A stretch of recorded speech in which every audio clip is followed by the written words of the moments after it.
If you want peace, understand war.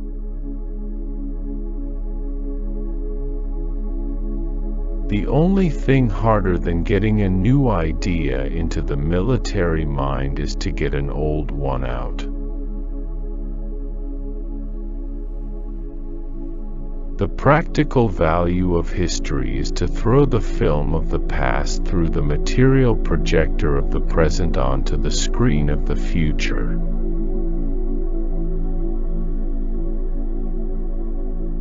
In war, the chief incalculable is the human will.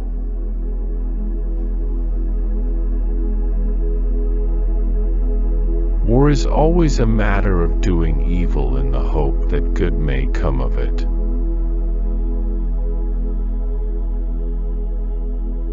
Direct pressure always tends to harden and consolidate the resistance of an opponent.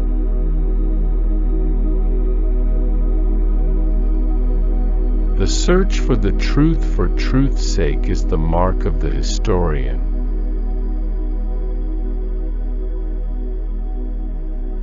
The military weapon is but one of the means that serve the purposes of war, one out of the assortment which grand strategy can employ.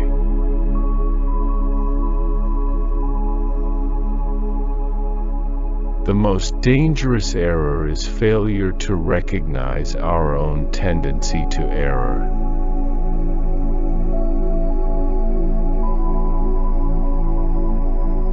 A complacent satisfaction with present knowledge is the chief bar to the pursuit of knowledge.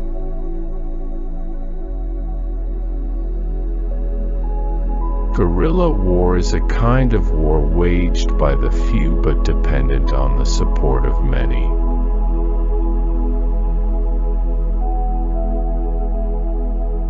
Every action is seen to fall into one of three main categories: guarding, hitting, or moving. Here, then, are the elements of combat, whether in war or pugilism.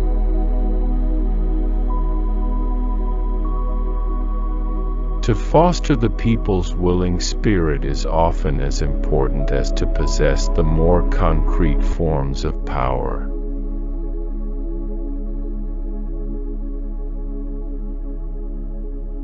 No man can exactly calculate the capacity of human genius and stupidity, nor the incapacity of will.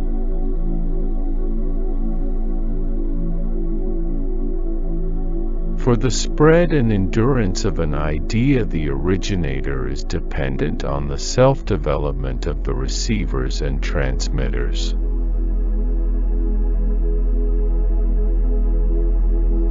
The effect to be sought is the dislocation of the opponent's mind and dispositions.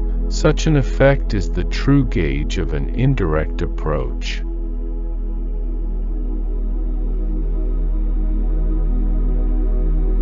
For whoever habitually suppresses the truth in the interests of tact will produce a deformity from the womb of his thought.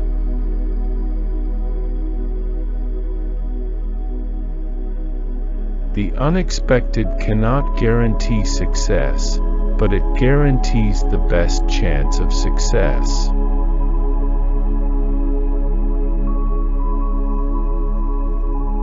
In reality, it is more fruitful to wound than to kill. While the dead man lies still, counting only one man less, the wounded man is a progressive drain upon his side.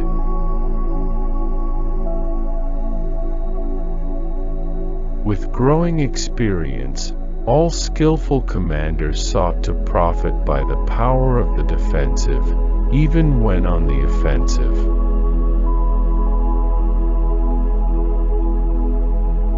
Avoid self-righteousness like the devil. Nothing is so self-blinding.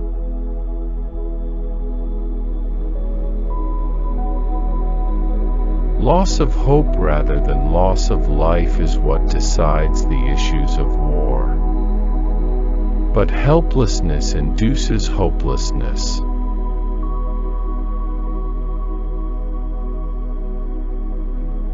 The profoundest truth of war is that the issue of battle is usually decided in the minds of the opposing commanders, not in the bodies of their men.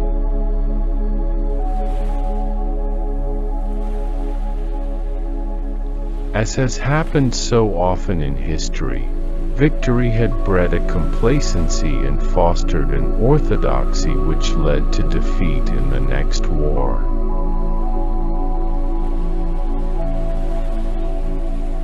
Inflict the least possible permanent injury, for the enemy of today is the customer of the morrow and the ally of the future.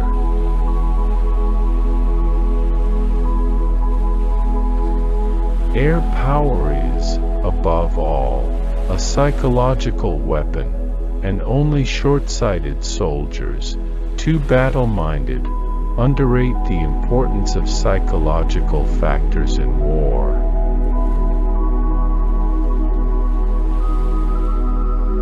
The implied threat of using nuclear weapons to curb guerrillas was as absurd as to talk of using a sledgehammer to ward off a swarm of mosquitoes.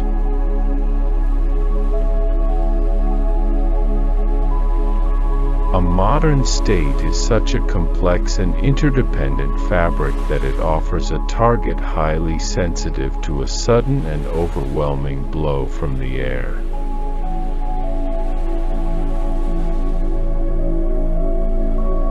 The downfall of civilized states tends to come not from the direct assaults of foes, but from internal decay combined with the consequences of exhaustion in war.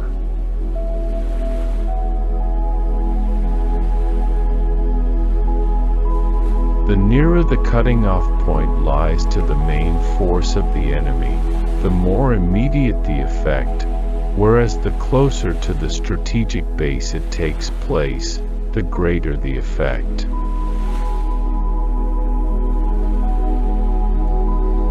In the case of a state that is seeking not conquest but the maintenance of its security, the aim is fulfilled if the threat is removed, if the enemy is led to abandon his purpose.